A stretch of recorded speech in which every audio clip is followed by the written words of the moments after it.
नमस्कार असे श्रोते हो. स्टोरीटेलच्या ऐको आनंदे अंतर्गत अमृत व्याख्यानमालेमध्ये मी आज आपल्या सर्वांशी कलावंताचे अभिव्यक्ती स्वातंत्र्य याविषयी थोडेसे विचार मांडायचा प्रयत्न करणार आहे. यंदाचं वर्ष हे भारताचं सुवर्णमहोत्सवी वर्ष आहे आणि भारत हा जगातला सर्वात मोठा लोकशाही देश आहे. गेल्या 75 वर्षामध्ये भारतानं कटाक्षानं प्रयत्नपूर्वक आपलं लोकशाही जपलेली आहे. जेव्हा अशातील अनेक राज्य हुकुमशाही झाले, लोकशाही तिथं खतम झाली, अशा परिस्थितीमध्ये कधी अडखळत, कधी धावपळत, कधी ठेचा खात भारतानं आपली लोकशाही अक्षुण्ण राखलेली आहे. ह्याचा तुम्हा सर्वांना अभिमान असला पाहिजे. कारण भारतीय संविधानानं जे मूलभूत तत्त्वज्ञान सिद्ध केलेलं आहे त्याच्या प्रकाशामध्ये आपली वाटचाल चालू आहे. आणि या संविधानिक तत्त्वज्ञानाचा एक महत्त्वाचा जो भाग आहे तो म्हणजे प्रत्येक भारतीय नागरिकाला आपण अभिव्यक्ती स्वातंत्र्याचा अधिकार दिलेला आहे. वस्तुतः तो भाषण आणि अभिव्यक्ती स्वातंत्र्य या नावानं ओळखला जातो. संविधानाचं कलम 19 प्रमाणे हा अधिकार प्रत्येक भारतीय नागरिकांना आहे. त्यामध्ये प्रत्येकाला बोलता आलं पाहिजे, मत मांडता आलं पाहिजे, विचार व्यक्त करता आले पाहिजेत विना अडथळा, विना दडपणाचं. हा महत्त्वाचा भाग आहे. त्याचबरोबर काही माणसं एकत्र येऊन संघटना स्थापन करणं आणि विचार प्रगट करणं हे दिलेलं आहे. थोडक्यामध्ये ह्या कलम 19 प्रमाणे प्रत्येक निर्मितीक्षम माणसाला म्हणजे कलावंताला एक अभिव्यक्ती स्वातंत्र्य पूर्णपणे अभिवचन दिलेलं आहे. आणि कलावंतांनी आपली कला निर्मिती करताना कोणतंही बाह्य दडपण घेऊ नये हे त्यामध्ये अभिप्रेत आहे. ह्याचा दुसरा जो एक भाग आहे, पोट भाग आहे, तो म्हणजे राईट टू डिसेंट म्हणजे असहमतीचा अधिकार. म्हणजे भारतामध्ये हजारो कोट्यावधी लोक राहतात, प्रत्येक मतं भिन्न असतात. मतभिन्नता असणं चुकीचं नाही आहे आणि सरकारच्या धोरणाबद्दल टीका करणं, मत व्यक्त करणं आणि लोकशाही मार्गानं समाजामध्ये काही अनिष्ट गोष्टी असतील त्यावर टीका करून त्याच्यावर चर्चा घडून ते बदलणं हा जो राईट टू डिसेंटचा अधिकार आहे हा देखील महत्त्वाचा आहे असं म्हटलं जातं. आणि न्यायालयाने सिद्ध केलेलं आहे वेळोवेळी की राईट टू डिसेंट म्हणजे असहमतीचा अधिकार आणि कलावंताचं अभिव्यक्ती स्वातंत्र्य हे लोकशाहीसाठी सर्वात महत्त्वाची गोष्ट आहे आणि तो त्यांचा अधिकार आहे. म्हणून आज मी कलावंताचं अभिव्यक्ती स्वातंत्र्याचं जी वाटचाल गेल्या 45 वर्षात आपण केलेली आहे ती काल कशी होती, आज कशी आहे आणि उद्या कशी असावी अशी आपल्या सर्वांची अपेक्षा आहे हे महत्त्वाचं आहे. कारण कलावंत हे निर्मितीक्षम असतात, ते नव दिशा देऊ शकतात, नवा विचार देऊ शकतात. आणि असा नवा विचार जेव्हा प्रगट होतो तेव्हा लोकशाही बळकट होत जाते. लोकशाहीची जी मूल्ये आहेत, जी शाश्वत मूल्ये आहेत ती अधिक प्रभावी होत जातात. म्हणून आपल्याला कलावंताचं अभिव्यक्ती स्वातंत्र्य जपायचा प्रयत्न केला पाहिजे आणि त्यासाठी आपण सर्वांनी दक्ष असलं पाहिजे. लोकशाही नेहमीच प्रत्येक माणसानं सदैव दक्ष असलं पाहिजे. लोकशाही असं गृहीत न धरता लोकशाही ही टिकली पाहिजे आणि ती दररोज टेस्टवर आहे, परीक्षेवर आहे असं समजून जर आपण वागलोत आणि ती लोकशाही कुठे डिरेल होणार नाही, ती घसरणार नाही ह्याची काळजी घेतली तर लोकशाही राहू शकते. आणि भारतानं मागील 75 वर्षामध्ये बऱ्यापैकी हे साध्य केलेलं आहे. परंतु आज जेव्हा आपण विचार करतो सुवर्ण वर्षामध्ये भारताच्या, तेव्हा लक्षात येतं की काही प्रमाणात का होईना अभिव्यक्ती स्वातंत्र्य राईट टू डिसेंटचा जो अधिकार आपल्याला मिळालेला आहे तो बऱ्या प्रमाणामध्ये संकोच झालेला आहे. त्यात पण अनेक अडथळे निर्माण झालेले आहेत. त्याला राज्यकर्त्यांची दृष्टी आहे, धोरणं आहेत, तसंच समाजाची देखील एक प्रकारची मूक संमती आहे. अशा अनेक कारणं आहेत. त्यामुळे आपल्याला एक चिंता वाटावी अशी परिस्थिती निर्माण झालेली आहे. हे असं मी का म्हणतो असं तर तुम्ही विचारलं तरी सांगेन की अलीकडच्या ज्या 3 महत्त्वाच्या घटना घडलेल्या आहेत त्या घटनेचा थोडासा उल्लेख करून आपण सुरू केलं तर अभिव्यक्ती स्वातंत्र्याचे धोके काय आहेत आणि ते धोके आज कसे दिसतात आणि त्याचा कसा प्रतिकार केला पाहिजे आणि स्वातंत्र्य कसं जपलं पाहिजे हे आपल्याला चर्चा करण्यासाठी, विवेचन करण्यासाठी उपयोग होऊ शकेल. अलीकडच्या काळामध्ये 2 महत्त्वाच्या कलाकृतीबद्दल खूप वादंग झाले. पहिली जो वादंग झाला तो गुजराती कवयित्री पारुल खक्कर हिच्या शववाहिनी गंगा या कवितेमुळे अलीकडे झालेल्या ह्या 2-3 महिन्यातला आहे. आणि दुसरा जो वादंग एका वर्षापूर्वी झाला होता 2019 साली, एक बंगाली चित्रपट होता भविष्योत्तर भूत, भविष्यकालीन भूत. या चित्रपटावर बंदी आणण्यात आली, त्याबद्दल वाद निर्माण झाला होता. हे 2 वाद आणि एक 2-3 वर्षापूर्वी पूर्ण भारतात जी चर्चा झाली होती, पेरुमल मुरुगन या लेखकानं त्याला इतका ट्रोलिंग केलं, त्या इतका त्रास झाला की त्यानं एक जाहीर केलं की आता लेखक मुरुगन मेलेला आहे, फक्त माणूस म्हणून जिवंत आहे, तो त्यानं आपले सर्व पुस्तकं मागे घेतलेली आहेत, त्याला तुम्ही सुखानं शांतपणे जगू द्या असं जाहीर केलं होतं. परंतु मद्रास हायकोर्टानं त्या हस्तक्षेपातून त्याला परत जीवदान दिलं. अशा 3 घटनाच्या अनुषंगानं परिप्रेक्षामध्ये त्याच्या प्रकाशामध्ये आपल्याला अभिव्यक्ती स्वातंत्र्य म्हणजे काय, कलात्मक स्वातंत्र्य म्हणजे काय, आपल्याला अधिकार जो दिला आहे घटनेनं तो कसा बजावला पाहिजे आणि आजची परिस्थितीमध्ये आपण काय केलं पाहिजे, हे सर्व गोष्टीचा मी थोडक्यामध्ये उभा करण्याचा प्रयत्न करणार आहे. आजचं जे अस्वस्थ वर्तमान आहे त्याची अभिव्यक्ती करणारी पारुल खक्करची कविता आहे. आपला कल्पना आहेच मित्रांनो की कोरोनाची जी दुसरी लाट आली ती मे-जूनमध्ये, तेव्हा दररोज 4 लाख पेशंट नोंद होत होते, हजारो माणसं दररोज मरत होते आणि लॉकडाऊनमुळे आधीच व्यापार उद्योगधंदे रोजगार बुडालेला आहे, हातात पैसा नाही आणि कोरोनाचा वाढता खर्च. आणि जेव्हा आपला एखादा नातेवाईक मृत्यू पावतो तर तेव्हा अनेक वेळा त्याचा अंत्यविधी करायला पैसा राहत नाही. तेव्हा उत्तर भारतामध्ये, खास करून बिहारमध्ये आणि उत्तर प्रदेशमध्ये अनेक लोकांनी प्रेत गंगेत वाहू दिली किंवा नदी किनारी वाळूमध्ये अर्धवट पुरली गेलेली आणि हजारो शहरामध्ये स्मशानभूमी धगधगत पाहिलेले आहेत. हे सर्व आपण टी व्हीवर पाहिले, वर्तमानपत्रात वाचलेलं आहे. हे वाचल्यानंतर कुठल्याही सामान्य संवेदनशील माणसाला एक प्रकारचा संताप यावा अशी परिस्थिती निर्माण झाली होती. पारुल खक्कर ही गुजराती कवयित्री आहे. ती साधारणपणे कौटुंबिक कविता लिहिणारी, प्रेम कविता लिहिणारी अशी कवितेची ओळख होती, परंतु अतिशय सकस लेखन करणारी कविते होती. परंतु तिला जेव्हा हे टी व्ही दृश्य पाहिले तेव्हा तिला राहवल नाही, तिला संताप आला आणि तिला ही चीड आली की जेव्हा सरकार असं कसं म्हणतं, ही तर भारताची परंपरा आहे नदीमध्ये प्रेत वाहू देणं, हे तिला पटलं नाही. म्हणून तिनं एक कविता लिहिली त्या प्रक्षोभक भावनेमध्ये. त्या कवितेचं नाव आहे शववाहिनी गंगा आणि त्या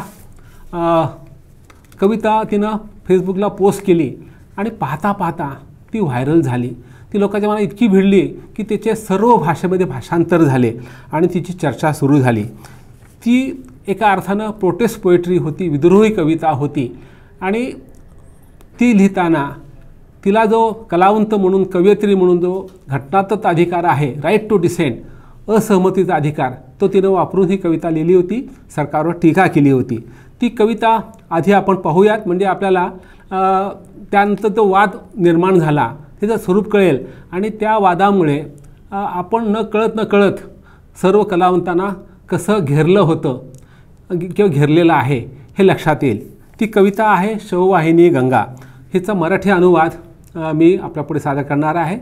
आपले सोलापूरचे कवी भरत यादव यांनी तो अनुवाद केलेला आहे, त्यांचं मी नाव मुद्दाम इथं विचार करतो आणि ती कविता मी आपल्यापुढे सादर करतो. शववाहिनी गंगा. एका सुरात बोलले मुडदे, एका सुरात बोलले मुडदे, छान छान सारं काही, छान छान सारं काही, नाही कुठेही दंगा. राजा तुझ्या रामराज्यात रे, राजा तुझ्या राज्यात रे, शववाहिनी बनली गंगा, शववाहिनी बनली गंगा. राजा तुझी स्मशाने संपली, सरपण देखील संपले रे. खांदे आमचे कमी पडती, खांदे आमचे कमी पडती रे रडणारे. घरोघरी यमांच्या टोळ्या, घरोघरी यमाच्या टोळ्या, सुरू आहे अवघा नंगा नाच, सुरू आहे अवघा नंगा नाच. राजा तुझ्या रामराज्यात रे, शववाहिनी बनली गंगा. नित्य निरंतर चिता जळती, जरा क्षणाची उसंत मागती. नित्य निरंतर फुटे बांगडी, धडपडीने फुटली छाती. ज्वाळा उंच उंच पाहताना, फिडल वाजवतो बिल्ला रंगा, फिडल वाजवतो बिल्ला रंगा, राजा तुझ्या रामराज्यात रे, शववाहिनी बनली गंगा. दिव्य तुझी वस्त्र पावरणे, दिव्य तुझी रे कांती, कळले तुझे रूप खरे, जनता आहे जाणती. तू तर धोंडा नाही मोती, तू तर धोंडा नाही मोती, आहे कोणी का मर्दगडी, जो म्हणू शकेल माझा राजा नंगा, माझा राजा नंगा, राजा तुझ्या रामराज्यात रे, शववाहिनी बनली गंगा. मित्रांनो, पारुल कक्कर ह्या गुजराती कवयित्री आहेत. कविता गुजराती भाषेमध्ये आहे आणि या भाषेतील ही कवितामध्ये राजाला नंगा म्हणणं, धोंडा म्हणणं हे कुणा उद्देशून आहे हे सांगायची गरज नाही. त्याचा अपेक्षित परिणाम झाला, खूप वादंग निर्माण झाले. परंतु त्या कवितेचा जो एक स्थायी आत्मस्वर होता तो म्हणजे लोकांची हताशता, निराशा, एक प्रक्षुब्ध मानसिकता की आम्हाला आमच्या देशामध्ये आमची राज्य सरकार, राज्यव्यवस्था आमच्या लोकांना पुरेसं सन्मान देत नाही मरणात झालं देखील, आणि लोकांना आम्हाला प्रेत अंत्यविधी न करता नदीमध्ये टाकून द्यावं लागतं. ही गरिबी आम्हाला आलेली आहे. त्याविरुद्ध हा एक प्रकारचा प्रोटेस्ट होता, एक प्रक्षोभ होता. पण गुजरात सरकारला आणि केंद्र सरकारला कधी रुचलं नसणार, म्हणून त्यांनी स्वतः काही केलं नाही. त्यांनी गुजरातचे जे साहित्य अकादमी आहे त्याचे जे अध्यक्ष आहेत त्यांना पुढे केलं आणि त्यांच्यामार्फत टीकात्र सुरू केलं. हे अध्यक्ष काय म्हणाले? ते म्हणाले, या कवितेत जे शब्द वापरले आहेत ते कवितेत शोभत नाहीत. अशा प्रकारची विचारसरणी ही डावी विचारसरणी असून ती सातत्याने केंद्रविरोधी आहे असे विचार मांडणारे साहित्यिक नक्सल आहेत. ही टीका अत्यंत खालच्या पातळीवरची. टीका करणाऱ्या, विद्रोह करणाऱ्या कवीला तुम्ही जर साहित्य नक्सल म्हणणार असाल तर ते अत्यंत अनुचित आहे. इथं मला माझी आठवण आलेली आहे. मी 2018 साली बडोदा येथे जे संमेलन झालं होतं, अखिल भारतीय मराठी साहित्य संमेलन, त्यात अध्यक्ष होतो. तेव्हा मी माझ्या अध्यक्ष भाषणामध्ये वर्तमान स्थितीचा आढावा घेताना टीका केली होती आणि म्हणलं होतं, राजा तू चुकत आहेस, तू सुधारलं पाहिजेस. आणि ह्याचा आधार घेऊन एक चर्चा झाली एका TV चॅनलवर. तेव्हा ते ग्राफिक दाखवलं होतं, लक्ष्मीकांत देशमुख साहित्यिक नक्सल पुढे प्रश्नचिन्ह. म्हणजे थोडक्यामध्ये जो टीका करतो तो साहित्यिक नक्सल झाला का? अलीकडे सरकारनं अर्बन नक्सल हा शब्द खूप प्रचलित केलेला आहे. त्याच्या धर्तीवर हा साहित्यिक नक्सल अशी टाकसळी किंवा असा शब्द ह्या अध्यक्षाने गुजरात अकादमीच्या प्रस्तुत केला आणि टीका केली. टीका करायला काहीच हरकत नाही आहे, पण टीका कशी करायची? स्वतः साहित्य अकादमीचे अध्यक्ष असणाऱ्याला कविता कळत नाही किंवा कविता समजत नाही असं म्हणणं चुकीचं आहे, हे बरोबर नाही. तर अशा व्यक्तींना जेव्हा टीका करतात तेव्हा त्यांचा हेतू हा अन्य राजकीय असतो असं म्हणलं पाहिजे, आणि तो बरोबर नाही आहे. कारण शेवटी राजकारणापेक्षा कलावंत मोठे असतात.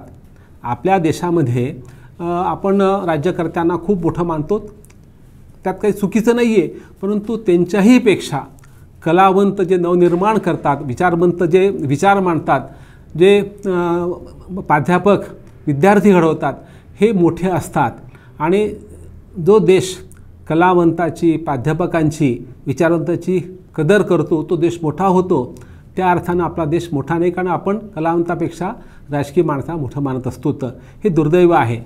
त्यामुळे ही टीका, हे ट्रोलिंग पारुल कक्करला झालं, परंतु तिनं शांत राहिली, ठाम राहिली आणि तिनं पुन्हा एकदा एक हार्ड हिटिंग कविता लिहून उत्तर दिलं ट्रोल करणाऱ्या माणसाला.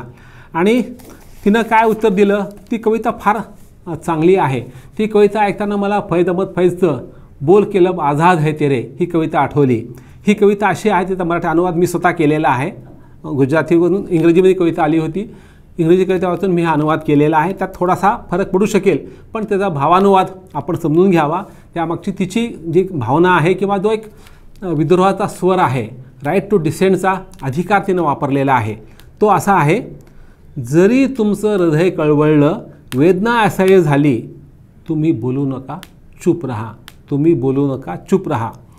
तुमची जीभ कापायचा आदेश झाला किंवा लोकांनी तुम्हाला डोक्यावर घेतलं तरी तुम्ही बोलू नका, चूप रहा. बोलू नका, चूप रहा.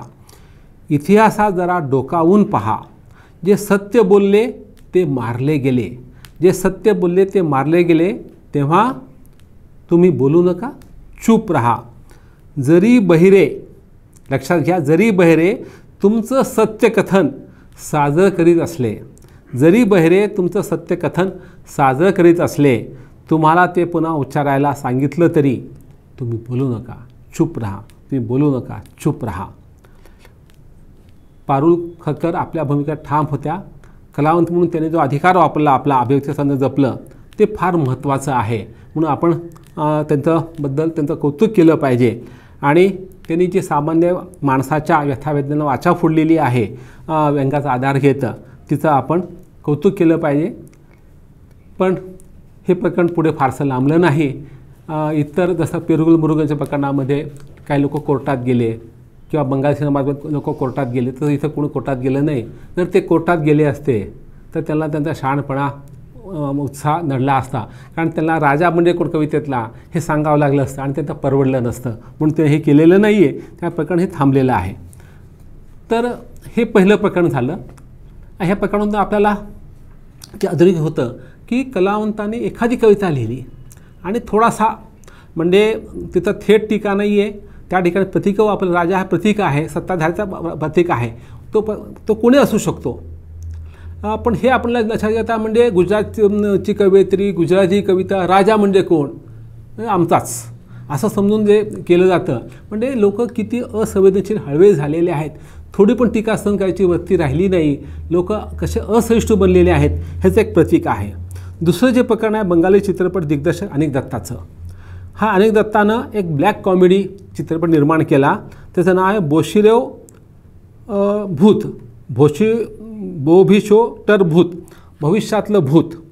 या सिनेमात अनिक दत्तांनी भूताच्या माध्यमातून अत्यंत सटीकपणे राजकीय भाष्य केलेलं आहे आणि त्याने कुठल्याही पक्षाला सोडलेलं नाही आहे. त्या टीकेत काय काय होतं, भाजप प्रणित गायीचं राजकारण होतं, कम्युनिस्ट प्रणित जुनाट यंत्रविरोधी विचारसरणीवर टीका होती, रॅडिकल इस्लाम होता, जहाल इस्लाम होता. पण त्यांनी सर्वात जास्त जळजळ टीका राखून ठेवली होती ती बंगालच्या सत्ताधारी पक्षाविरुद्ध, म्हणजे तृणमूल काँग्रेस विरुद्ध. आणि त्यांनी जे काही बंगाल घडत होतं 5-10 वर्षामध्ये त्या त्यांनी टीका केली आणि भाष्य केलं. जसं गुजरातमध्ये सरकारला रुचलं नाही ती कविता भारूची, तर त्याचप्रमाणे बंगालमध्ये अनिक दत्ताच्या चित्रपटातून झालेली टीका ही बंगाल सरकारला, त्या नेत्यांना रुचली नाही. त्यांनी काय केलं, पोलिसांमार्फत एक डाव सामा किंवा एक खेळी केली आणि कायदा सुव्यवस्थेचा प्रश्न उपस्थित करून शांतता भंग व्हायची शक्यता नाकारता येत नाही म्हणून चित्रपट प्रदर्शित झाला असताना दुसऱ्या दिवशी चित्रपटगृहातून वितरकाला बाध्य करायला लावलं सिनेमा मागे घ्यायला. तो सिनेमा मागे घ्यावा लागला. त्यामुळे सिनेमा लोकांना आवडला होता, लोक आस्वाद घेत होते, कुठेही दंगा धोपा झाला नव्हता. परंतु काल्पनिक कारण सांगून त्यांनी हे केलं आणि त्यामुळे दिग्दर्शकाचं, निर्मात्याचं नुकसान झालं आर्थिक. परंतु त्याहीपेक्षा त्यांचं जे एक स्वातंत्र्य होतं अभिव्यक्तीचं, की आम्हाला जे व्यक्त करायचं आहे सिनेमाच्या माध्यमातून, त्याच्यावर कुठेतरी घाला घातला गेला आणि त्यामुळे ते सुप्रीम कोर्टात गेले. तिथं न्यायमूर्ती धनंजय चंद्रचूड यांनी जो निकाल दिला तो एक लँडमार्क जजमेंट होतं आणि हा निकालात त्यांनी उहापोह केला. तो चित्रपटची बंदी उठून त्याला परत सिनेमा रिलीज करायला ऑर्डर दिली सरकारला आणि त्याला प्रोटेक्शन द्या हे सांगितलं. परंतु या निकालपत्रामध्ये त्यांनी जे निरीक्षण केलेलं आहे ते फार मार्मिक आहे. ते असं म्हणतात, कलेचा खरा उद्देश काय आहे, तर तो आहे प्रश्न विचारणं आणि लोकांना प्रक्षुब्ध करणं. म्हणजे कला केवळ आनंद देत नाही तर ती प्रश्नही विचारू शकते, प्रक्षुब्ध करू शकते. आणि कलावंताच्या प्रतिभेच्या आविष्कारावर अशा पद्धतीनं झुंडशाहीच्या माध्यमातून असंवैधानिक पद्धतीनं आदेश नसताना, अधिकार नसताना बंदी आणायचा प्रयत्न करणं हे बरोबर नाही आहे आणि कलावंताच्या अभिव्यक्ती स्वातंत्र्यावर घाला घातलेला आहे. आणि आम्ही न्यायालय, जे आम्ही भारतीय संविधानाचे कस्टोडियन आहोत, रखवालदार आहोत, आम्ही हे चालू देणार नाही. आम्ही कलावंताच्या बाजूने उभा राहू आणि ठामपणे त्याला सांगूत. म्हणून त्यांनी असं सांगितलं शेवटी निकालपत्रामध्ये, कलावंताला टीका करण्याचं संपूर्ण स्वातंत्र्य आहे. संपूर्ण स्वातंत्र्य आहे.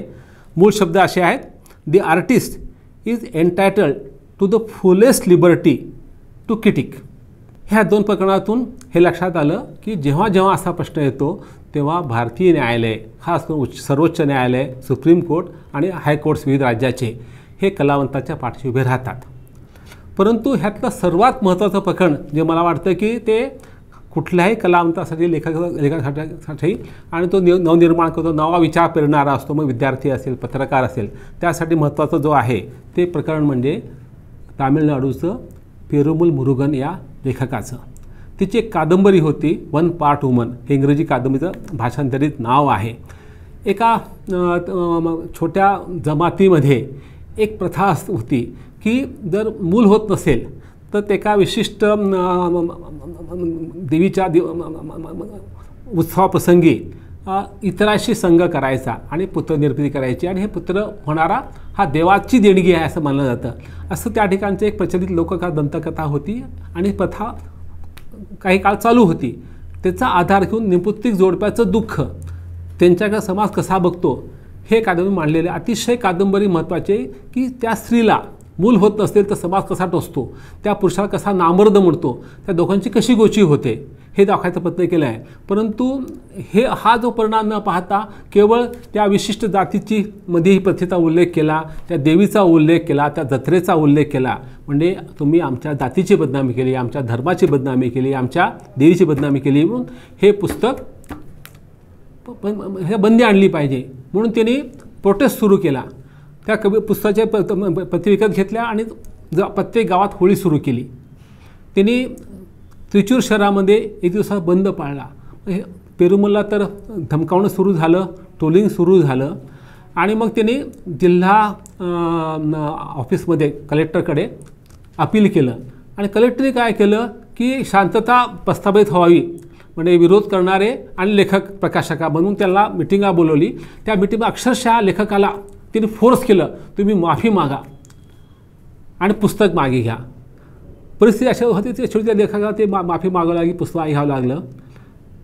तरी हे प्रकरण थांबलं नाही, ट्रोलिंग सुरूच राहिलं, त्याला कुठे बाहेर पडता येऊन गेलं. आणि तो इतका वैतागला, इतका तो निराश झाला, त्याने एक दिवस सरळ एक फेसबुकवर पोस्ट लिहिली आणि जाहीर केलं की आज लेखक असलेला पेरुमल मुरुगन मेला आहे, मृत झालेला आहे.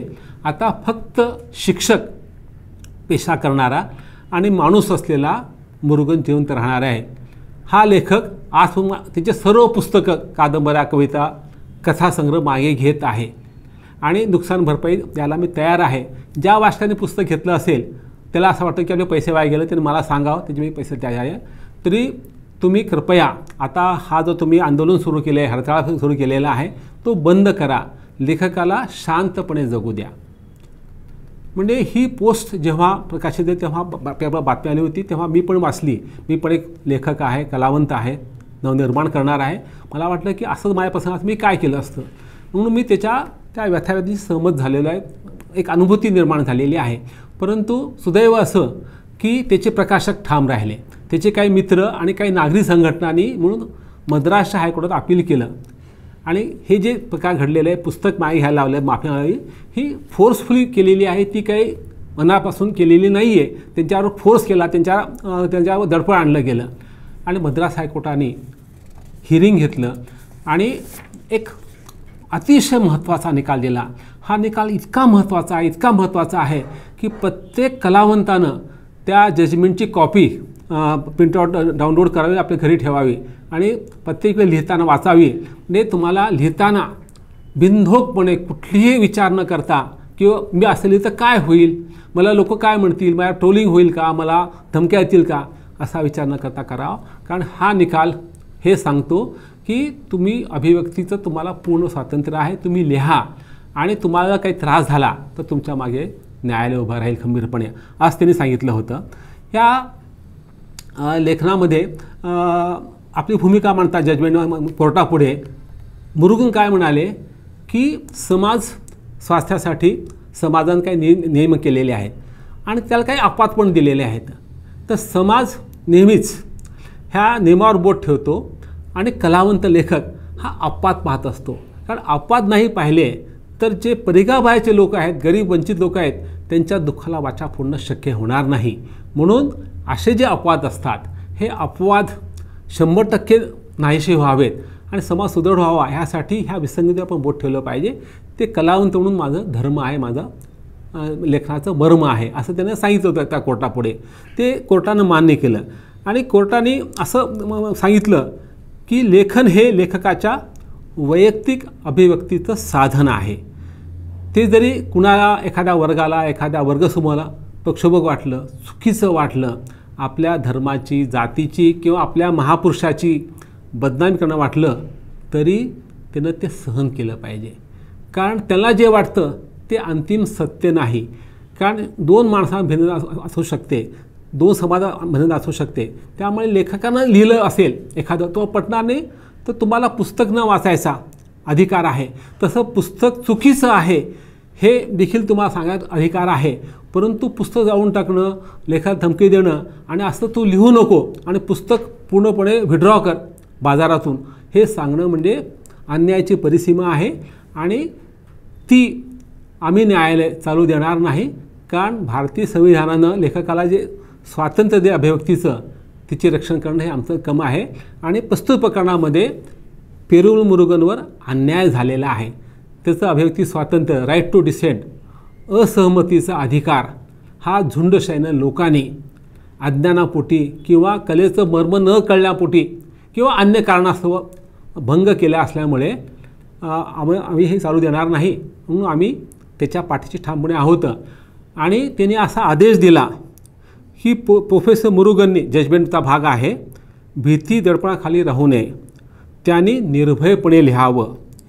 या लेखकाला, हे फार महत्त्वाचं वाक्य आहे, लिहिण्यासाठी आम्ही म्हणजे हायकोर्ट पुनर्जन्म देत आहे. संदर्भ काय आहे त्यानं जाहीर केलं की मी इथं मेलेलो आहे. त्यात त्या असं लिहिलं होतं की मी पुनर्जन्म मानत नसल्यामुळे माझा पुन्हा पुनर्जन्म होणार नाही लेखक म्हणून, असं त्यानं तेव्हा जाहीर केलं होतं. तो संदर्भ लक्षात ठेवून फेसबुकमधला न्यायालय म्हणतं या लेखकाला आम्ही पुनर्जन्म देत आहोत. या लेखकानं लिहिण्यासाठी त्याला आम्ही परत जिवंत करत आहोत, त्यानं लिहावं.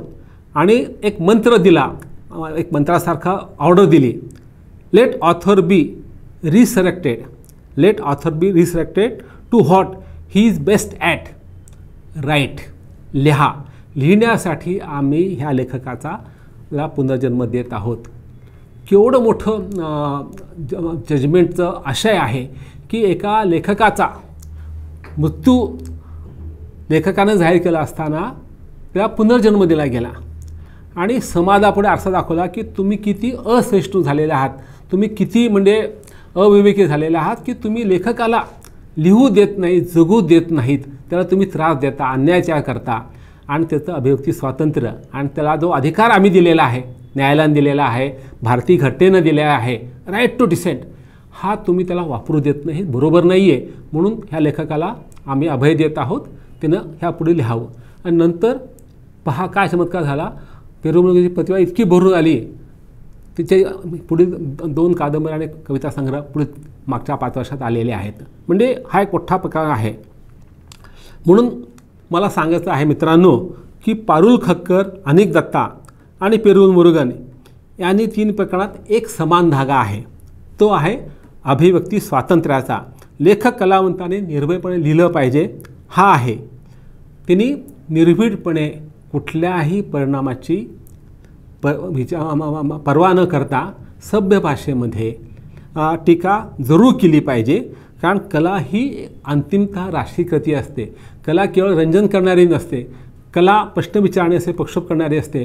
जेव्हा तुम्ही प्रश्न विचारता समाजव्यवस्थेला, सरकारला, तेव्हा तुमची ती कलाकृती ही राजकीय असते. जेव्हा एखादा विरोधी पक्ष नेता सरकार जा विचारतो ती राजकीय गोष्ट आहे. त्याप्रमाणे जेव्हा एखादा कलावंत आपल्या कलेतून, मग चित्रातून असेल, कवितेतून असेल, कादंबरीतून असेल, काही प्रश्न उपस्थित करतो, सरकार म्हणतो की तुम्ही ते चुकत आहात, तर तिची कलाकृती राजकीय असते. म्हणून कलेचं अंतिम ध्येय हे राजकीय आहे. आणि राजकारण म्हणजे काय, राजकीय कृती म्हणजे काय, जे कुरूप आहे, जे वाईट आहे, जे शोषण करणारं आहे ते कमी व्हायला पाहिजे. शोषणमुक्त समाज म्हणजे सौंदर्य, वंचित समाजला वाचा फुटणं आणि त्यांचं वंचितपणा कमी होणं म्हणजे राजकारण आहे. आणि त्यासाठी कला ही वापरलीच पाहिजे. हा उर्दू साहित्यातला प्रगतीशील लेखक चळवळीचा एक तत्त्वज्ञान होतं. ते आज पूर्ण भारतातील प्रत्येक भाषेने स्वीकारलेलं आहे. त्याचाच हा आविष्कार होता. पेरुमुरुग म्हणा किंवा पालू खक्कर म्हणा, त्यांनी तो केलेला आहे. आता दुसरा जो भाग आहे ह्या 3 प्रकारामधला, तो म्हणजे सरकारचं वर्तन. बहुमतानं सत्तेवर सरकार आलेलं आहे, परंतु लोकशाही मार्गाने जरी आलं असलं की बहुमत मिळाल्यामुळे आणि एक फार मोठा वर्ग आपल्या मागे असल्यामुळे ते एका अर्थानं सरंजामवृत्ती झालेलं आहे. एकादशाहीप्रमाणे वागू लागलेलं आहे. मी म्हणेन ती पूर्व या उक्तीप्रमाणे काम करू लागलेलं आहे. आणि जेव्हा असं सरकार किंवा सरकारचे प्रमुख वागू लागतात बेगुमानपणे, त्याचा पहिला बळी कलावंत, विचारवंत, तत्त्वज्ञ ठरतात. आणि या 3 प्रकरणात हे दिसून आलेलं आहे. सरकार हे का करतं? कारण सरकार सर्वात जास्त घाबरतं ते विचारांना. हे विचार कोण प्रस्तुत करतं समाजामध्ये? विचारवंत करतात, कलावंत करतात, बुद्धिमंत करतात. म्हणून ह्या 3 वर्गाला सरकार घाबरत असतं. कारण हे विचार जेव्हा येतात तेव्हा सिंहासनं हादरू लागतात. कारण शेवटी जेव्हा विचार तो येतो आणि तो विचार सरकारच्या विरोधी असतो, तो जेव्हा लोकांची लक्ष वेधून घेतो, लोकांच्या मनात रुजतो, लोक मतदानानं ते सरकार बदलू शकतात. ही ताकद आहे विचाराची. म्हणून सरकार त्याला घाबरत असतं. म्हणून या 3 काय दिसत आहे की राईट टू डिसेंट हा अधिकार जो आहे तो सरकार त्यांना वापरू देत नाही. अभिव्यक्ती स्वातंत्र्याचा संकोच करतं आणि त्यांना दडपू पाहतं. परंतु आपल्याकडे सर्वोच्च न्यायालय म्हणा, आपले हायकोर्ट्स म्हणा, हे त्या अर्थानं अभिव्यक्ती स्वातंत्र्याचे भोगते आहेत. आणि जेव्हा जेव्हा असा प्रसंग घडला, त्यांच्यापुढे केस आली, तेव्हा त्यांनी एखादा दुसरा वगळता प्रत्येक वेळी अशा कलाकृतीला संरक्षण दिलेलं आहे, त्या कलावंताला अभय दिलेला आहे आणि सरकारला धारेवर धरून त्यांना त्यांचे निर्णय मागे घ्यायला भाग पाडलेला आहे. म्हणून सरकार कोणत्या पक्षाचं असो, राज्यात किंवा देशात, मागील 75 वर्षामध्ये त्यांचं वर्तन हे कलावंतांकडे दुर्लक्ष करण्याचं किंवा अधिक स्पष्टपणे दडपण्याकडे राहिलेलं आहे. अगदी उदारमतवादी पंडित नेहरू जे भारताचे पहिले पंतप्रधान होते, हे अपवाद राहिलेले नाहीत. तुम्हाला आश्चर्य वाटतं 1950च्या दशकामध्ये जेव्हा काँग्रेसचं देशभर राज्य होतं, मुंबईमध्ये मोरारजी देसाई हे नेहरूंचे एक सहकारी मुख्यमंत्री होते. तेव्हा त्यांच्या काळात मजरू सुलतानपुरी शहराला 1 वर्ष जेलमध्ये राहावं लागलं होतं. का? त्यांचा काय अपराध होता की पंडित नेहरूंनी राष्ट्रकुलमध्ये किंवा कॉमनवेल्थमध्ये आपण सामील व्हावा असा निर्णय घेतला. मजरू हे खटकलं. ज्या ब्रिटिशांनी भारतात 150 वर्ष राज्य केलं, गुलामी लादली, त्या ब्रिटिशांची जी सम्राज्ञी किंवा राणी आहे, तिच्या अध्यक्षतेखाली ज्या वसाहती होत्या ब्रिटिशांच्या जगातल्या, त्या वसाहतींच्या 60-70 देशांचा हा राष्ट्रकुल आहे. त्यात आपण का सामील व्हावं? आपण स्वतंत्र झाले असताना त्याला पटलं नाही, म्हणून ते नेहरू टीका करणे कविता लिहिली. कवितामध्ये सभ्य कविता होती, त्यात काही असं आक्षेपार्ह काही नव्हतं. फक्त हा निर्णय मला पटत नाही, कारण मी स्वातंत्र्याचा भोगता आहे असं ती भूमिका घेतली होती मजरू सुलतानपुरींनी. आणि ती मोरारजी पसंत पडली नाही आणि त्यांनी कायद्याचा बडगा उघडला आणि त्याला म्हणतो, तू माफी माग, नाही तर जेलमध्ये पाठवतो. मजरू सुलतानपुरींनी माफी मागितली नाही. तेव्हा त्यांची अत्यंत दयनीय होते. घरी पत्नी प्रसूत होणार होती, घरी खायला भ्रांत होती, कारण त्या काम मिळत नव्हतं ह्या खटल्यामुळे. तरी त्यांनी माफी न मागता जेलमध्ये राहिले 1 वर्षभर. त्या काळामध्ये कम्युनिस्ट पक्षावर बंदी होती. त्यामुळे कम्युनिस्ट पक्षाचं काम करत असल्यामुळे अली सरदार जाफरी आणि कैफी आझमी ह्यांच्या वॉरंट निघालं होतं. त्यापैकी जाफरींना त्यांनी पकडलं, त्याला माहीत नसल्यामुळे, परंतु ते पकडल्याच्या बातमी कळल्यामुळे कैफी आझमी भूमिगत झाले आणि पुढील 6 महिने त्यांनी पोलिसाला सापडले नाहीत. आणि मग 6 महिन्यामध्ये काही बदल घडला. नेहरूंच्या आदेशामुळे त्या पक्षावरची बंदी उडली, कम्युनिस्ट पक्षावरची, त्यामुळे ह्याला अटक होऊ शकली नाही. परंतु पहिल्या 2-4 वर्षामध्येच, म्हणजे उदारमतवादी नेहरूंच्या राज्यामध्ये 2 उर्दू शायरला जेलमध्ये जावं लागलं होतं अभिव्यक्ती स्वातंत्र्याच्या लढाईसाठी. हे विसरून चालणार नाही. आणि पुढील काळामध्ये फार जास्त नाही, परंतु मागील 30-40 वर्षामध्ये किमान 1 डझनभर पुस्तकं किंवा सिनेमावर बंदी आली गेली. त्यातले मी 2-3 उदाहरणं थोडक्यात सांगण्याचा प्रयत्न करणार आहे. पहिलं उदाहरण हे आपल्यासाठी फार महत्त्वाचं आहे, मराठी माणसासाठी, महाराष्ट्रासाठी. 1960च्या दशकामध्ये मराठीतले कादंबरीकार, बहुप्रसार कादंबरीकार चंद्रकांत काकोडकर यांच्या श्यामा कादंबरीवर बंदी घातली. ती कादंबरी अश्लील आहे. त्यांचं म्हणणं होतं काकोडकर की ही कादंबरी शृंगारिक आहे आणि शृंगाराला आपल्या भारतीय साहित्यात महत्त्व आहे. ती अश्लील कशी ठरते? प्रेम, शृंगार हे रस आहेत, हे अश्लील ठरू शकत नाहीत.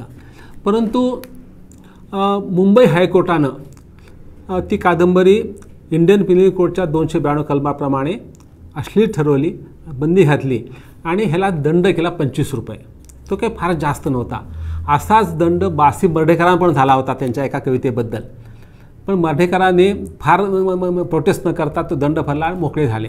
परंतु हा तसा तुलनेनं दुय्यम मानतो त्याला काकोडकरांना भारतीय मराठी समीक्षक, हा लेखक मात्र चवताळून उठला आणि तो सुप्रीम कोर्टात गेला. त्यानं त्या काळामध्ये 1960मध्ये 1 लाख रुपये खर्च केले त्या खटल्यावर आणि त्या ठिकाणी सांगितलं की माझी कादंबरीवर जी बंदी आलेली आहे ती चुकीची आहे. सुप्रीम कोर्टानं ती कादंबरीचा अभ्यास केला आणि निर्वाळा दिला की पुस्तक आपण समग्र विचार केला पाहिजे. एखादा भाग, एखादा पान, एखादा प्रसंग जरी अश्लील वाटला, कदाचित सुटा आउट ऑफ कंटेस्ट, तरी समग्र कादंबरीचा परिणाम काय होतो हे पाहिलं पाहिजे. आणि ह्या कसोटीवर श्यामा कादंबरी ही शृंगारिक जरूर आहे पण अश्लील नाही म्हणून बंदी केली आणि काकोडकरांनी ते पुस्तक सन्मान बाहेर पडले. ह्याचा पण असा की त्या काळामध्ये श्यामाची बंदी आली मुंबई हायकोर्टात, तेव्हा 60-70 लेखकावर महाराष्ट्रामध्ये खटले चालू होते अश्लीलतेचे. तर नासी फडके होते, मामा मरेकर होते, असे अनेक लोक होते, दरा कोठेकर होते. हे सगळे खटले सरकार काढून घेतले. समजा इथं हरले असते काकोडकर तर ह्या 60 लेखकांना हीच पुस्तक करायची असती, त्या शिक्षा झाली असती, त्याला दंड भरावा लागला असता किंवा आपलं करायला असतं. म्हणजे काकोडकरसारख्या एका सामान्य प्रतीच्या लेखकानं, बहुप्रसार लेखकानं, तो कादंबरी पानावे भविष्यात वर्षात तो 4-5 कादंबऱ्या लिहायचा, त्या लेखकानं ही जी लढाई लढली आणि त्यांचं नाव ह्या खटल्याशी जोडलं गेलं आणि एका अर्थानं ते अमर झाले. त्यांचं साहित्य अमर होईल की नाही आपल्याला माहीत नाही, परंतु ह्या खटल्यामुळे जोपर्यंत आपली अभिव्यक्ती स्वातंत्र्याचा लढा चालू राहणार आहे तोपर्यंत काकोडकरांचा हा जजमेंट, ह्याचा रेफरन्स प्रत्येक कोर्टात आलेला आहे. पेरुंबुरच्या केलेला आहे. मद्रास हायकोर्ट घ्या, कलकत्ता घ्या, कुठलं हायकोर्ट घ्या, त्या ठिकाणी ही केसची चर्चा होती. आणि ही जी कसोटी लावली गेली ह्या पुस्तकामध्ये, कलाकृतीचा समग्र विचार केला पाहिजे, त्याचा एक भाग सुटा विचार न करता केला पाहिजे, ते तत्त्वसिद्ध झालं. दुसरी कलाकृती बंगाली होती. प्रजापती नावाची कादंबरी समरेश बसून लिहिली होती. ती देखील अश्लील आहे असं धरून कलकत्ता हायकोर्टानं त्या काळच्या प्रचलित गोष्टी मानदंडाप्रमाणे बंदी आणली. कारण तेव्हा आपण व्हिक्टोरियन युग संपलेलं नव्हतं. आपण लोक खूप सोळे होत होतं की थोडं जरी साहित्यामध्ये शृंगार आला, चुंबन आलिंगन आलं की ताबडतोब अरे बापा हे अश्लील असं म्हणलं जायचं. मध्यमवर्गीय मानसिकता होती ती खरंच चुकीची. कारण भारताची जी जुनी परंपरा आहे, आपण खजुराहो मंदिर पहा, त्या ठिकाणी मिथुन शिल्प आहेत आणि भारतानं लैंगिकतेचा प्रचार केलेला आहे. कारण शेवटी प्रकृती आणि पुरुषाचं मिलन ही सृष्टीचा आधारस्तंभ आहे. आणि आपण कुठला देव मानतो कलेमध्ये? अर्धनारी नटेश्वर, अर्धी स्त्री अर्धी पुरुष असा हा नटेश्वर हा कलेचा देव आहे, कलेचं दैवत आहे. त्यामुळे भारतामध्ये लैंगिकता ही अश्लीलता मानली गेली नव्हती. परंतु ब्रिटिशांच्या परंपरेनुसार किंवा ब्रिटिशांच्या मानसिकतेनुसार भारतामध्ये व्हिक्टोरियन कल्पना अश्लीलतेच्या त्या दृढ झाल्या आणि आता त्या आपण स्वीकारल्या होत्या. त्यामुळे ही कादंबरी की अश्लील असं मानून कलकत्ता हायकोर्टानं प्रजापतीवर बंदी आणली. तर तेव्हा सुप्रीम कोर्टात प्रकरण गेलं. लेखकांना सांगितलं की तुम्ही मला अश्लील ठेवता, मग तुम्ही रवींद्रनाथ टागोर जे भारताचे सर्वात महान लेखक आहेत त्यांची चोखरबाली घ्या, घरे बाहेरे घ्या, त्यामध्ये देखील लैंगिकता आहे. मग ते अश्लील आहेत का? ते तर तुम्ही त्याला मोठे मानता, महान मानता. माझ्या कादंबरीत तुम्ही देखील लैंगिकता आहे पण अश्लीलता कुठे आहे? तिने सवाल केला आणि पुन्हा एकदा सुप्रीम कोर्टानं लेखाच्या बाजूने उभे राहिले. हा इतिहासात दाखला आहे. त्यांनी एक नवीन कसोटी निर्माण केली. ती कोणती होती? Contemporary community standard. म्हणजे प्रचलित समाज व्यवस्थेमध्ये काय काय प्रचलित आहे ती कसोटी लावायची. आणि दुसरी गोष्ट म्हणजे कलाकृती अश्लील आहे का, ती माणसाची भावना चाळवते का, हे जर पाहायचं झालं तर आपण लेखकाच्या भूमिकेत शिरलं पाहिजे, वाचकाच्या मनात शिरलं पाहिजे. आणि वाचकाच्या मनात शिरून वाचकाला वाचताना काय वाटतं, त्याची भावना चाळवली जाते का कादंबरी वाचून झाल्यानंतर त्याला वेगळं काही वाटतं, प्रसन्न वाटतं, ही कसोटी आपण केली पाहिजे. आणि ही कसोटी लावून ही कादंबरी प्रजापती अश्लील नाही, ती बंदी चुकीची आहे, हे केलं. पुन्हा एकदा भारतीय न्यायव्यवस्थेनं कलावंताचं अभिव्यक्ती स्वातंत्र्याची राखणदारी केली, तरफदारी केली, पाठराखण केली, हे महत्त्वाचं आहे. आणखी एक उदाहरण देतो थोडक्यामध्ये, ते म्हणजे बँडिट क्वीन ह्या सिनेमाचं. मित्रांनो, आपल्यापैकी अनेक हा सिनेमा पाहिला असेल. फुलनदेवी ह्या पुराश्रमीच्या डाकू असलेल्या, नंतर खासदार बनून झालेल्या आणि तिचा नंतर खून झाला अशा फुलनदेवीच्या जीवनावर आधारित आहे. तिच्यावर खूप अत्याचार झाले होते. तिच्या अनेक डाकूंनी, ती एक महिला चॅलेंज करते पुरुषी मानसिकतेला. तर डाकू म्हणजे पुरुषीपणा, मस्क्युलाईन पॉवर हे आहे. आणि त्यामध्ये ही डाकू होते आणि त्याला चॅलेंज करते. हे सण झाल्यामुळे तिच्यावर ह्या डाकू लोकांनी सामुदायिक बलात्कार केला, कम्युनिटी रेप केला आणि तिची अक्षरशः नग्न धिंड काढली. ही सत्य घटना होती. आणि ही घटना अत्यंत धीटपणे शेखर कपूर हे दिग्दर्शक दाखवली होती. तो एक 5 मिनिटाचा सीन आहे. तिचा रेप झालेला आहे, तिचं सगळं काळनिळं पडलेले आहे, तिचे सगळे गुप्तांग रक्तानं मारलेले आहेत, चेहरा डोळ्यात पाणी आहे आणि ती नग्न अवस्थेत तिची परेड काढली जाते. तो 5 मिनिटाचा सीन आहे त्या अभिनेत्याने केलेला. तो अश्लील आहे. तो पाहिल्यामुळे प्रेक्षकांची वासना चाळवली जाते. असं एक जावई शोध करून किंवा जावई प्रश्न उपस्थित करून काही लोकांनी ह्या सिनेमा बंदी घालावी अशी मागणी केली आणि हे प्रकरण टप्प्याटप्प्यानं सुप्रीम कोर्टात पोहोचलं. पुन्हा त्या ठिकाणी त्यांनी हेच सांगितलं की हा एक सीन तसा पाहायला फक्त बाबा नग्न देहाचं प्रदर्शन आहे, कदाचित कुणाला असं वाटू शकेल, पण ह्याचा परिणाम काय आहे, काय दाखवायचं आहे की बा पुरुषी मानसिकता किती वाईट आहे आणि ती स्त्री कशी अन्याय करते दाखवायचं आहे.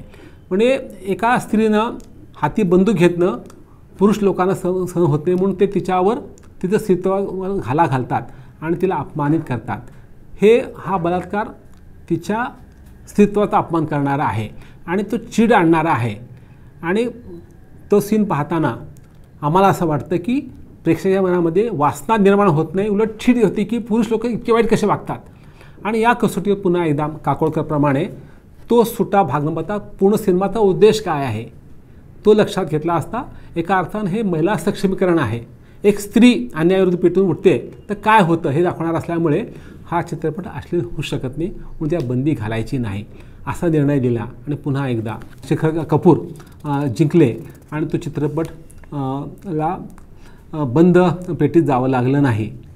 हे 3 उदाहरणं फार महत्त्वाचे आहेत. अशा अनेक प्रकरणं आहेत डझनभर तरी त्यामध्ये असा प्रकरण घडलेले आहेत. त्याचा मी अधिक चर्चा करेन कारण शेवटी मुद्दा महत्त्वाचा आहे. परंतु आपण हे पाहिले की गेल्या 1950 पासून काकोडकर प्रकरणापासून ते बँडिट क्वीन असेल, सत्यम शिव सुंदर सिनेमा असेल तिथपर्यंत सगळ्या प्रकरणामध्ये बंदी आली असताना चित्रपटावर, पुस्तकांवर, शिल्पकलावर बंदी कोर्टाने उठवली होती आणि कोर्टाने अभिव्यक्ती स्वातंत्र्याची तळी उचलून धरली होती. परंतु 2016 उजाडलं आणि एक प्रचंड धक्का कलावंतांना बसला.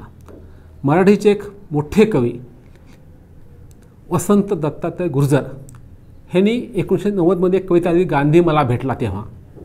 ती कविता पोस्टर म्हणून छापली गेली आणि लोकांना आवडली. त्यामध्ये त्यांचा हेतू होता की गांधी हा मोठा माणूस आहे, गांधीला सत्यसुंदर शिव पाहिजे होतं. पण आज भारतामध्ये, माझ्या महाराष्ट्रामध्ये काय होतं आहे, स्त्रियांचं शोषण होतं आहे, गरिबांना अन्याय होतो आहे, झोपडपट्टी आहे, पोटाला काम, पोटाची खळगी भरत नाही, हाताला काम नाही. आणि हे करत असताना त्यांनी अतिशय भेदक प्रतिमा वापरल्या आणि काही त्या अर्थानं शिवराळ शब्द वापरले आणि ते गांधीचे त्या तोंडात टाकले. गांधीजी आणि कोलपिठा असा एक प्रतिमा वापरली होती. गांधीजी आणि झोपडी असं केलं होतं. तर ही कविता गांधीजीच्यावर आहे आणि गांधीच्या तोंडात तुम्ही असले शब्द टाकता. गांधीजी इतके महान होते, राष्ट्रपिता होते, म्हणून त्यांच्यावर खटला भरला गेला. लातूर कोर्टामध्ये, मग जिल्हा कोर्टामध्ये, औरंगाबाद हायकोर्ट, खंडपीठ, मग सुप्रीम कोर्ट, आणि सुप्रीम कोर्टात येता येता 2016 म्हणजे 20 वर्ष तो कवी प्रकाशक झगडत होते आणि असहाय्य होते. कविता लिहिलेली आहे आणि कविता एका अर्थानं ते रूपक होतं, मेटाफोर होतं. ते कोणी लक्षात घेतलंच नाही, कारण मराठी कवितेचा इंग्रजी भाषांतर करताना ही कविता असली वाटत होती. आणि सुप्रीम कोर्टानं जो निकाल दिला, ही कविता तशी चांगली आहे, उद्बोधक आहे आणि विद्रोही कविता आहे. पण गांधीचं नाव नसतं तर आम्हाला ती कविता असली वाटली नसती. गांधीचं नाव ते टाकलं, ते तोंडी शिरवाळ शब्द टाकले. गांधीजी राष्ट्रपिता आहेत आणि ही जे हिस्टॉरिकली रिस्पेक्टेड पर्सनॅलिटी आहे. जेव्हा हिस्टॉरिकली रिस्पेक्टेड प्रतिनिधित्वावर तुम्ही लिहिता तेव्हा असं लिहिता कामा नये. म्हणून तुमची कविता आम्ही असले ठरवत आहोत आणि त्यामुळे तुम्हाला IPCचं कलम 292 लागू पडतं आणि कविता आम्ही असं. म्हणजे अतिशय आत्तापर्यंत जे 50 वर्षामध्ये जे केसेसमध्ये त्यांनी ज्या ज्या टेस्ट विकसित केल्या अश्लीलता तपासण्याच्या, पुस्तक बंदी घालून येण्यासाठी, त्या सगळ्या बाजू सारत केवळ गांधी नाव आल्यामुळे सुप्रीम कोर्टाने हा निकाल दिला. तो अतिशय धक्कादायक होता आणि एक प्रश्न निर्माण त्यामुळे झाला की उद्या असं झालं तर कुठलाही महापुरुष आपण लिहायचंच नाही का? महापुरुषाला आपण दैवत्व बहाल करायचं तर एखाद्या वाटतं की हा इतका मोठा माणूस नाही, त्याचा शेंदूर जे फासलेलं त्याला ते आपण खरडून काढूयात आणि तपासणी करूयात, तर उद्या कोणी हिंमत होणार नाही. कारण तो महापुरुष आहे, त्याला आपण देव केलेला आहे. आणि महापुरुष भारतात तर महापुरुषांची प्रत्येक जाती निहाय दैवत वेगळे आहेत. त्या जातीला त्या माणसाबद्दल काही बोलले आवडणार नाही. म्हणजे चिकित्सा, इतिहासाचं पुनर्लेखन आणि वैचारिकता ह्या स्थान उरणार नाही, हा धोका निर्माण झाला होता. परंतु सुदैवानं त्यानंतर पेरुमुरुगन खटल्याचा निकाल आला. चंद्रचूड साहेबांनी त्या बंगाली सिनेमाबद्दल निकाल दिला आणि कलावंताला संपूर्ण अभिव्यक्ती स्वातंत्र्य असं ठणकावून सांगितलं. त्यामुळे हा जो बॅलन्स ढळला होता तो पुन्हा एकदा रिस्टोअर झाला असं म्हणलं पाहिजे. हे फार महत्त्वाचं आहे. इथे मला कलात्मक स्वातंत्र्य म्हणजे काय हा प्रश्न उपस्थित करायचा आहे. कलावंताचं अभिव्यक्ती स्वातंत्र्य अर्थात कलात्मक स्वातंत्र्य म्हणजे काय, त्याच्या 3 कसोट्या आहेत. एक, कोणत्याही बाह्य दडपणाविना कलावंताला निर्मिती करता आली पाहिजे. म्हणजे त्याला जे लिहायचं आहे, शिल्प घडवायचं आहे, सिनेमा काढायचा आहे, नाटक बसवायचं आहे, त्यामध्ये त्याला कुठलंही बाह्य दडपण नको की मी हा सीन टाकला किंवा हा डायलॉग त्यात ठेवला तर लोक काय म्हणतील, मला तो काढावं लागेल का. हा पहिली कसोटी आहे कलात्मक स्वातंत्र्याची. दुसरी कसोटी आहे समाजात पटणार नाही, समाज प्रक्षुब्ध होईल, तरीही त्याचा समाजाने आदर केला पाहिजे. तुम्ही दुर्लक्ष करा, पाहू नका, टीका करा, परंतु त्याच्यावर बंदी आणायची मागणी करू नका आणि त्या लेखकाला, त्या कलावंताला ट्रोल करू नका, त्याला त्रास देऊ नका. ही दुसरी कसोटी आहे कलात्मक स्वातंत्र्याची. तिसरी कसोटी आहे सरकारनं अशा प्रसंगी कलावंताच्या मागे ठामपणे उभं राहायला पाहिजे. तिने असं म्हणू नये की बाबा ही कलाकृती आल्यामुळे लोक दुखावले गेले आहेत, मोर्चे काढत आहेत, बंदी आणायची मागणी करत आहेत, कायदा सुव्यवस्थेचा प्रश्न निर्माण होऊ शकतो. तो असला तरीही तरी लोकांना समजून सांगितलं पाहिजे, प्रसंगी कठोर वागून त्या कलावंताचं अभिव्यक्ती स्वातंत्र्य जपलं पाहिजे आणि ती कलाकृती जे काही आपल्या अपवाद दिलेले आहेत घटनेमध्ये त्यात बसत नसेल तर तिच्यावर बंदी आणता कामा नये. हे 3 कसोट्या तपासल्या, त्यातून जे सार निर्माण होतं किंवा जे निचोड येतो ते म्हणजे स्वातंत्र्य आहे कलावंताचं. अभिव्यक्ती स्वातंत्र्याला काही अपवाद आहेत. जेव्हा न्यायमूर्ती निकाल देतात तेव्हा त्या अपवादाचा भंग झालेला आहे का हे पाहत असतात. हे अपवाद आहेत जेव्हा एखादी कलाकृती राष्ट्राच्या एकात्मतेला धोका पोहोचवते, परराष्ट्राबरोबर दुसऱ्या देशाच्या संबंधात जे असतात त्यावर बाधा येऊ शकते, किंवा एखादी कलाकृती सामान्य माणसा इतकी प्रक्षुब्ध करते की हिंसा निर्माण होते. तर असे 2-3 अपवाद आपल्या कायद्यामध्ये दिलेले आहेत, घटनेमध्ये दिलेले आहेत. कलम 19मध्ये त्या अपवादामध्ये जर एखादी काय बसत असेल तर ती कलाकृती अश्लील किंवा बंदी योग्य असं मानलं जातं. परंतु मी जे उदाहरणं दिलेले आहेत त्या प्रकरणामध्ये असं काही नव्हतं. त्यामुळे ह्या अपवादामध्ये आत्तापर्यंत एकही कलाकृती बसलेली आहे किंवा आली नाही. ज्या कलाकृतीबद्दल सुप्रीम कोर्टात केसेस दाखल झाल्या त्या कलाकृती ह्या अपवादामध्ये बसत नव्हत्या, हे मला नमूद केलं पाहिजे.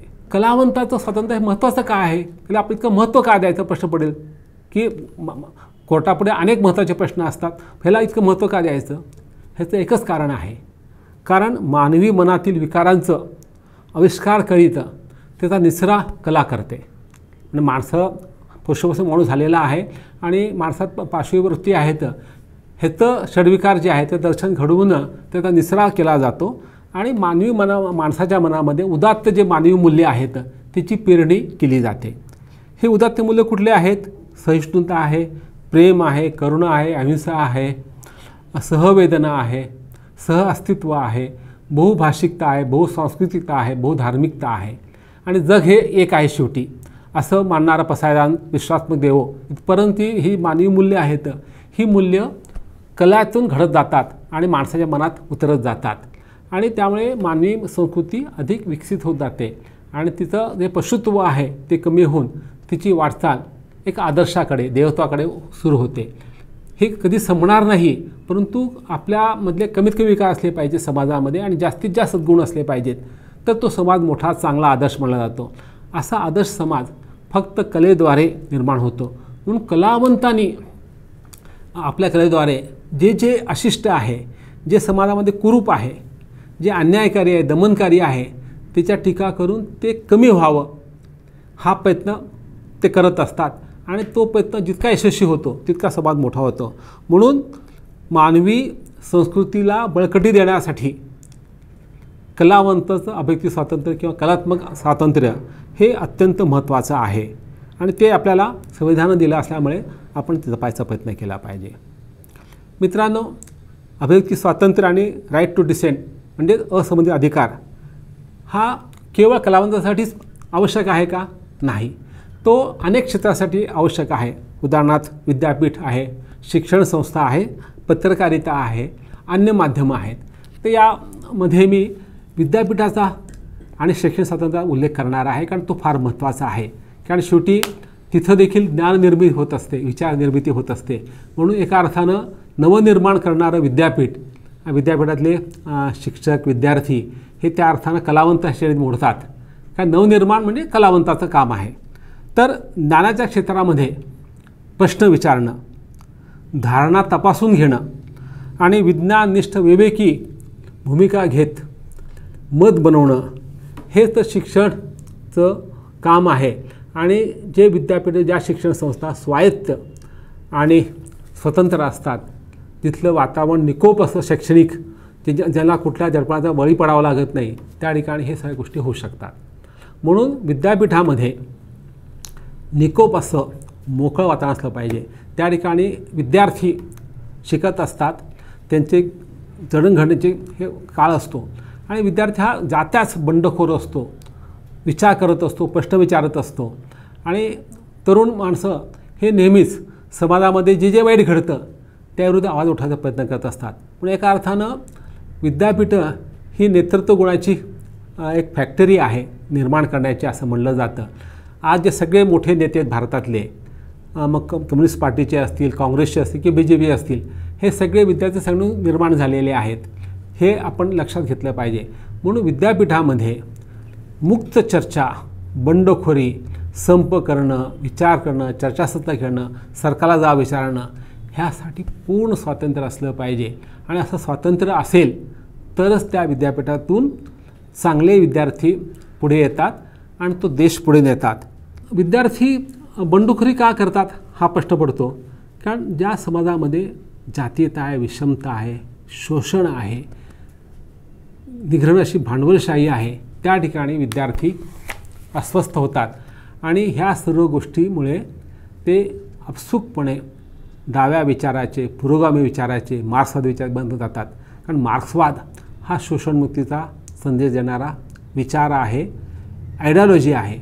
आणि एक अशी म्हण होती की जो तरुण आहे तो कम्युनिस्ट असलाच पाहिजे आणि जो कम्युनिस्ट नाही तो तरुणच नाही, अशी एक व्याख्या प्रचलित होती एकेकाळी 60च्या दशकामध्ये. आज थोडी कमी झालेली, आज भांडवलशाहीचं महत्त्व वाढलेलं आहे. परंतु ह्या करोना काळामध्ये आपण पाहिलेलं आहे भांडवलशाही किती निग्रहण होते. जे मोठे हॉस्पिटल आहेत, बडे उद्योगपती आहेत, ह्यांची संपत्ती अफाट वाढलेली आहे आणि लोकांच्या रोजगार गेलेले आहे, पगार कमी झालेले आहेत आणि जे मध्यमवर्गीय होते ते त्यात गरीब झालेले आहेत. म्हणजे भांडवलशाही लोकांची गरिबी आणि शोषण दूर करू शकत नाही. म्हणून डावा विचाराचं महत्त्व आहे. जोपर्यंत जगात शोषण आहे, असमानता आहे, जातीयता आहे, तो पण मार्क्सचा विचार, त्याला तुम्ही नाव मार्क्सवाद द्या, साम्यवाद द्या, समाजवाद द्या किंवा अन्य कुठलं नाव द्या, तो कमी होणार नाही, त्याचं आकर्षण कमी होणार नाही. आणि कुठल्याही तरुण व्यक्तीला 10 पैकी 8 लोकांना हे वाटत असतं. त्याच्याविरुद्ध काही तरुण असतात ज्याला परंपरेचं खूप आकर्षण असतं, त्याला धर्माचं खूप महत्त्व वाटत असतं. आणि असे धर्माचा विचार करणारे, परंपरेचं महत्त्व वाढणारे आणि जुन्या गोष्टीचा अभिमान बाळगणारे लोकांना आपण उजवे विचाराशी म्हणतो. उजवा विचार हा वाईट नसतो. उजवं वाईट डावं चांगला 100% नसतं. परंतु तुम्ही उजवे आहेत म्हणजे काय करता की तुम्ही विज्ञान निष्ठा सोडता का, की जुन्या काळी जे होते सगळं चांगलं होतं, आज सगळं वाईटच आहे असं जर मानणार असाल आणि धर्माच्या नावाने राजकारण करणार असाल तर ते कुठेतरी चुकीचं आहे. आज जे सरकार सत्तेवर आहे ते हिंदुत्ववादी सरकार आहे आणि हिंदुत्वाचा अभिमान बाळगणार आहे, त्यातही काही वाईट नाही आहे. परंतु not at the cost of secularism. सर्व धर्म समभाव सोडून जर तुम्ही वागणार असाल आणि धर्माची तळी उचलणार असाल तर ते घटना संमत नाही, संविधान विरोधी आहे, हे लक्षात ठेवलं पाहिजे. एवढंच फक्त आपली अपेक्षा असते, ती अपेक्षा पूर्ण होत नाही. म्हणून ह्या उजव्या जुनाट परंपरावादी कर्मठ विचारसरणीच्या लोकांचा विरोध असतो. विद्यापीठामध्ये इलेक्शन घ्यायला पाहिजेत, चर्चासत्र नको, हे नको, ते नको. आणि मग आपण वाचतो पेपरमध्ये की अमुक चर्चासत्र उधळून लावलं. जुलै महिन्यामध्ये सागर विद्यापीठामध्ये मध्य प्रदेशचं चर्चासत्र होतं. ते उधळून का लावलं अखिल भारतीय विद्या परिषदनं, की तिथं सभागृहात जे 2 वक्ते होते, अपूर्वानंद दिल्ली युनिव्हर्सिटीचे प्राध्यापक आणि उर्दू शायर गौहर रजा, हे सरकार विरोधी आहेत, मोदी विरोधी आहेत. म्हणून आपण त्याला ते काहीतरी उलटं सुलटं बोलतील म्हणून त्याने अर्ज केला. पोलिसांनी सांगितलं की तुम्ही आम्हाला गॅरंटी द्या काही होणार नाही, तुम्ही काय बोलणार आधी आम्हाला सांगा. हे शक्य नव्हतं. त्यात काही अनेक परदेशी वक्ते सामील होणार होते वेबिनारच्या माध्यमातून. ते आधी कसं सांगणार तुम्ही काय बोलणार ते काही बोलू, त्या अधिकार आहे, ह्याला पण अधिकार होता. परंतु इतकं दडपण आलं गेलं, पोलिसांनी इतकं त्यांना सांगितलं किंवा काही झालं तर आम्ही मध्ये पडणार नाही, त्यामुळे तो विमान त्याला रद्द करावा लागला. तेव्हा आपण त्या विचारलं की तुम्ही आमचं पुस्तक वाचलेलं आहे का, आमचे विचार समजून घेतले आहेत का.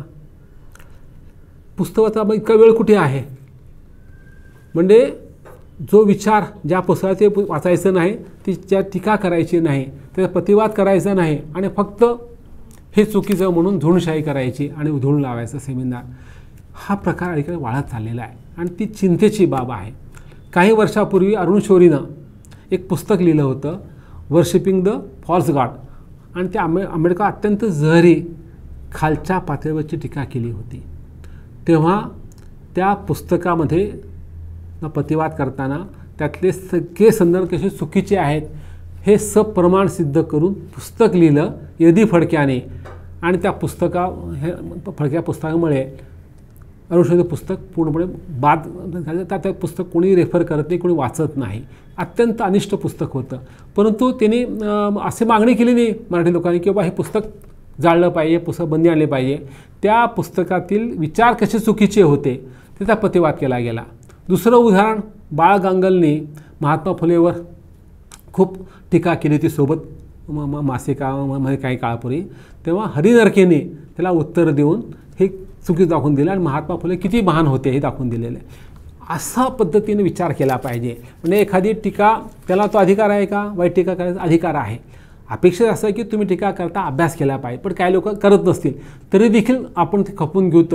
परंतु चांगली टीका केली, चांगलं पुस्तक लिहिलं, त्याला बंदी आणणं हे बरोबर नाही, हे मला इथं सांगायचं आहे.